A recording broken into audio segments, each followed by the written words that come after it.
With my signature, the federal government will now resume normal operations. It's the end of the longest government shutdown in history. The yeas are 222, the nays are 209. The bill is passed. The motion is adopted. But going into the vote, some House Democrats slammed the bill. I think it is a raw deal for the American people. The deal to end the shutdown includes job restoration for thousands of federal workers fired during the shutdown, back pay for furloughed workers, protections against mass federal layoffs through the end of the fiscal year, and funding SNAP benefits through the 2026 fiscal year. But it's what the bill doesn't include that is getting the most reaction, an extension of the Enhanced Affordable Care Act subsidies, which millions of Americans rely on. They're set to expire at the end of the year. Every person in our country has lost a loved one to cancer, and yet you would vote to deny people life-saving cancer treatment and research. Republicans control the House, the Senate, and the White House, and with the majority, you have chosen to enact harm to make people hungrier, poorer, sicker, and less safe. Republicans have promised a future Senate vote on ACA subsidies. The House, though, has not committed to taking it up. After the vote, House Speaker Mike Johnson placed blame for the shutdown squarely on Democrats. Absolutely no question in anybody's mind now that the Democrats were responsible for this. I'm Sherelle Hubbard reporting. The U.S. government is finally back open, but the fallout continues. It costs about $15 billion a week, and it accumulates to maybe 1.5% of GDP. While there's relief for travelers, I am happy that it'll get back to some kind of normalcy. Flight delays and cancellations are expected to linger as air traffic control facilities staff back up. Thursday, nearly 1,000 flights were canceled due to those staffing issues, FAA mandated cuts to keep the airspace safe, and unrelated reasons. It remains unclear when regular operations will resume. It's going to take a long time. The problem is that the cascading effect that has occurred during the government shutdown is going to just kind of build on top of itself. Across federal agencies, the hundreds of thousands of furloughed workers will have to address a more than 6-week backlog of work, from food safety inspections to NASA operations to tax refunds. Federal workers say it takes time to get things back up and running. And the battle on Capitol Hill still isn't over. There are no guarantees Congress will extend the health care subsidies set to expire at the end of the year, something demanded by Democrats as Affordable Care Act enrollees brace for premium increases. It went from $400 that we're paying right now to $1,975 for the same policy. The legislation also only funds most of the government through January, which means in less than 3 months, the government could close its doors again. In Atlanta, I'm Ivan Rodriguez. At least it's nice out, right? Tom Dempsey with News Nation. I was hoping you could talk about the impact of the government shutdown now being over and the effort to get federal workers paid. Well, our Council of Economic Advisors said that it cost about $15 billion a week, and it accumulates to maybe 1.5% of GDP when you account for multiplier effects. And their current estimate is that 60,000 Americans, not government workers, have lost their jobs because of the reduced economic output. Affordability has become a key word after Election Day last week. How has President Trump, from your perspective, made things more affordable for Americans? Oh, I mean, the first thing that we've done is we've stopped the runaway inflation. And the second thing we've done is we've pushed policies that have caused incomes to grow a lot. But we understand that people understand as they look at their pocketbooks and go to the grocery store that there's still work to do. The way I summarize all the stats we look at is that real purchasing power for a typical worker dropped $3,400 under President Biden and has gone up $1,200 so far today. But Americans rightly are frustrated that they're still $2,000 short. And that's something that we're going to fix, and we're going to fix it right away. Kevin, Swiss negotiators were coming to D.C. last night to talk to the White House about a trade deal. Do you expect there'll be an agreement there? I wasn't participating in that conversation last night, so I've not been read in yet. On the economic impact of the shutdown, you mentioned that it will impact the GDP, federal GDP number. What magnitude? Oh yeah, it's about 1 to 1.5%. I think that at the beginning of the quarter, we were expecting a 3 to 4% GDP number in the fourth quarter, which would be consistent with the numbers over the last 2 quarters. And so now you're looking at something about half of that. How realistic are these $2,000 tariff checks that the president wants to send to all Americans? Is that actually going to happen? Well, it's something that will require legislation. But if you look at how much tariff revenue has been coming in, then there would actually be enough room to cover those checks and not go into the rest of the budget. So yeah, there would be enough money to pay for the $2,000 checks. So are you actually actively working with Congress to try to make that happen? And we're actively studying the matter and getting the numbers straight so the president has all the choices he needs to decide what to do. You talked about the impact on... When can furloughed employees expect to get paid back? We expect that people who were actually brought back in as essential employees a couple days early so that the furloughed employees could get their checks as soon as possible. And I was really pleased to see some of my furloughed employees show up today, and there's a lot of hugging and smiling. I think that the payments will come probably early next week. Next week? I think that's what maybe even before. There really has been an aggressive effort to get people to get their checks as soon as possible. Can you talk about the lack of economic data this month? How much is that going to impact you going forward, especially as you're talking about that issue of affordability? Well, you know, there's some data. The September jobs report has already been cooked, and we expect we might get that next week. It just hasn't been released. The October employment report for the payroll side will be able to be calculated, but the household survey wasn't completed. So we'll get sort of half the jobs report. Most everything else, I think, we'll be able to concoct the correct number after we look back. But we will never know what the unemployment rate was in October because there wasn't a household survey. But I thank you all for your attention. Thank you. Thank you. From the nation's capital, this is the National News Desk, America's News. Now, thank you for joining us. I'm Dee Gatton, and we are starting with breaking news tonight. The government shutdown coming to an end nearly after 43 days, with President Trump expected to sign the spending bill into law just moments from now. We have team coverage. Jeff Harris covers the fallout from newly released emails related to Jeffrey Epstein as the House reconvenes for the first time in nearly 2 months. But first, we go to Ryan Smith at the live desk with more on this vote, Ryan, to end the historic shutdown. Yeah, that critical vote coming in late tonight, just about 90 minutes ago. And again, President Trump plans to act quickly tonight. We are waiting for him at the White House to sign that funding bill into law really at any moment now. And remember, this was the first time the House was in session in nearly 2 months, backwards till September 19th, you'd have to go.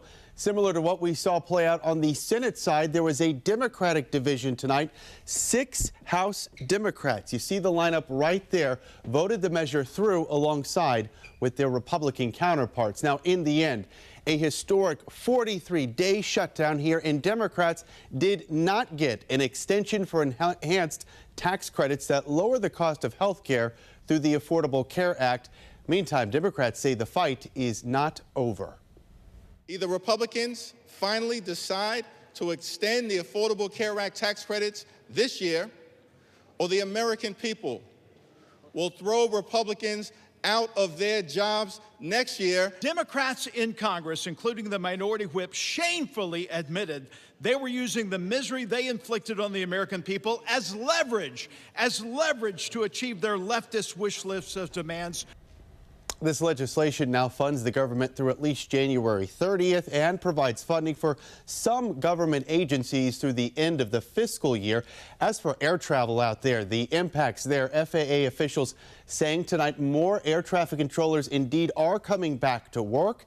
And because of that, those mandated flight reductions we've been reporting on for the last few days, those will remain at 6% instead of increasing to the planned 10% at the end of this week. Speaking of, even with a critical vote tonight, aviation industry leaders warn staffing shortages impacting air traffic control towers nationwide may still persist into the holiday season. Transportation Secretary Sean Duffy says the ATC Training Academy remained operational during the shutdown, offering some hope that reinforcements are on the way, though the stalemate in Washington may have hampered progress. Long after you all finish covering the shutdown, we are going to be stuck dealing with this problem where we're about 2,000 controllers short, trying to make up that difference. But we've seen that young people have been less willing to be air traffic controllers when they see they may not be paid. Duffy says air traffic controllers should expect to receive their back pay within 24 to 48 hours of President Trump's signing of the funding. I'm Matt Gelka in Washington. Some of President Donald Trump's most loyal and vocal supporters are wondering why he made comments about bringing in foreign workers for skilled jobs. While the Trump administration continues an ongoing immigration crackdown, the president went out of his way to defend the H-1B visa program, which allows employers to hire specialized foreign workers. You also do have to bring in talent. When we a have country plenty of talented people no, here. You don't. No, you don't. We don't have talented people here? No, you don't have certain talents, and people have to learn.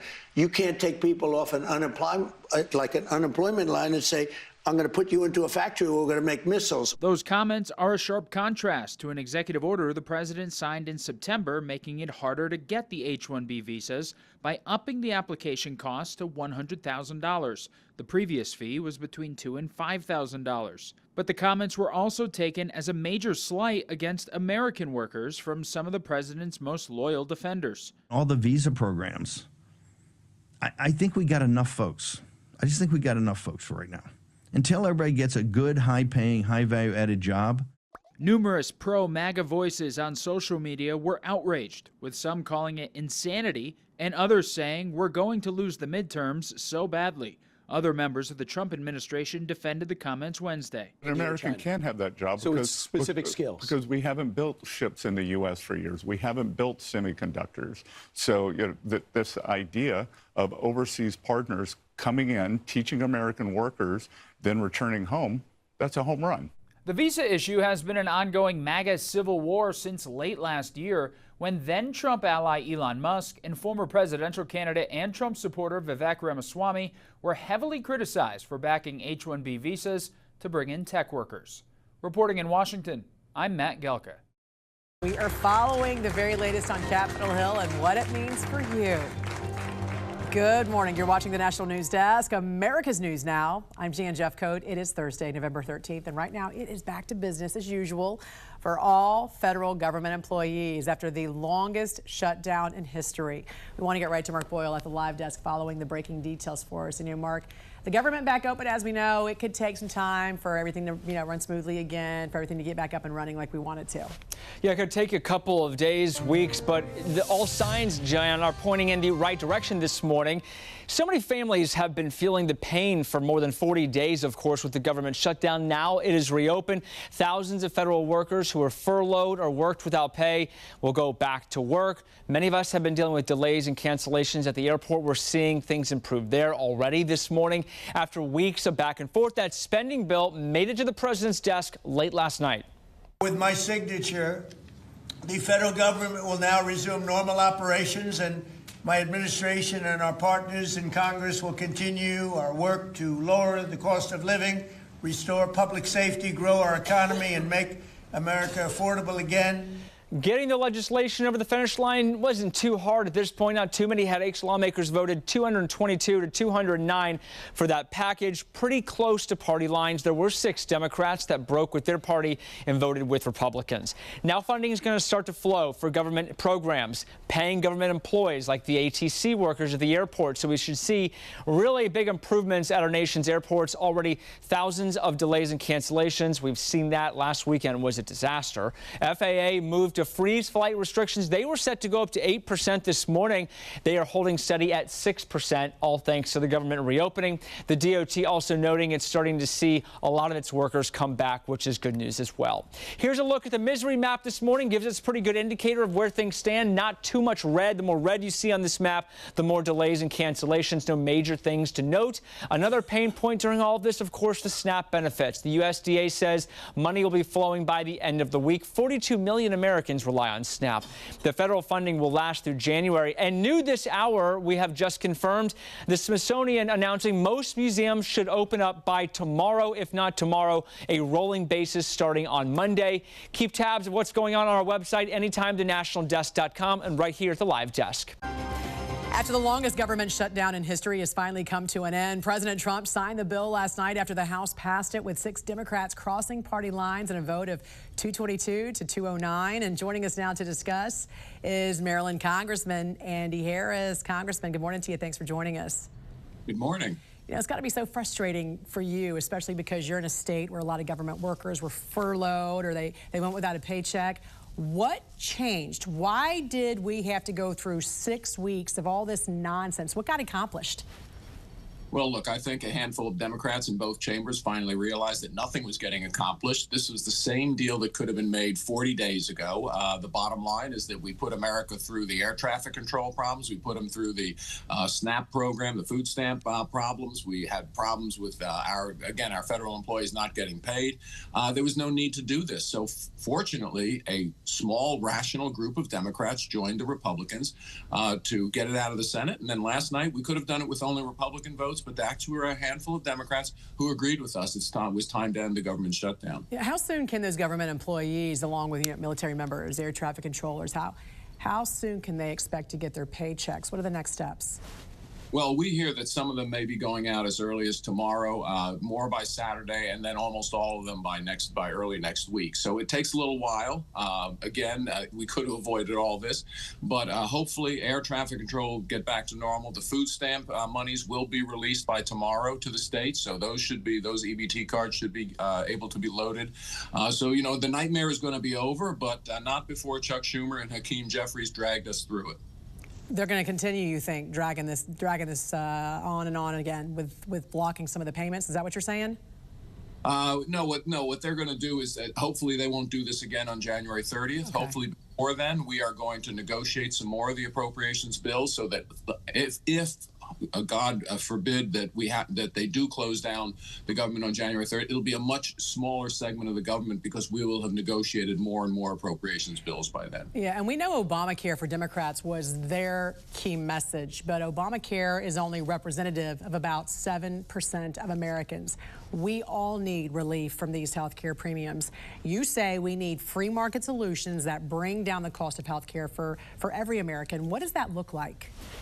Well, what it looks like is finally putting the choice back in the hands of Americans. So, when Obamacare promised that you could keep your doctor, you could keep your insurance plan, none of that was true. You lost control, and that's the problem. The prices aren't transparent. There's no free market system. The insurance companies are making hundreds of billions of dollars, and they're actually denying health care, not delivering health care. So we got to put it back in the hands of every American. They should be able to shop for their health care where they want to shop, pay for it just like they pay for everything else, literally on their cell phone.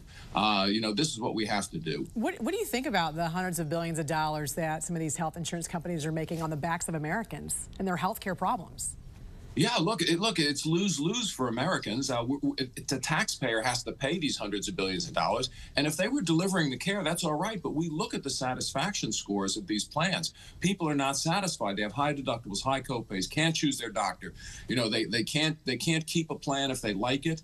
I mean, this is crazy. None of the promises of Obamacare were delivered. Healthcare prices went up, not down. We have to make it work just like every other segment of the economy, based on the free market, the consumer making the choice, not big government or an insurance plan. What do you think about President Trump's idea to give the money from these subsidies to Americans themselves? And just let them decide. Yeah, you could incorporate that kind of system. You could say, look, we're going to give you a health savings account. You can pay for it on an account that you pay for it with your cell phone, literally, and you go to the doctor you want, you go to the provider you want, and then you make sure that provider publishes all their rates, all the negotiated rates, so that you're getting a good rate when you go there. You could convert part of the system into a consumer-driven system instead of a government or insurance company-driven system.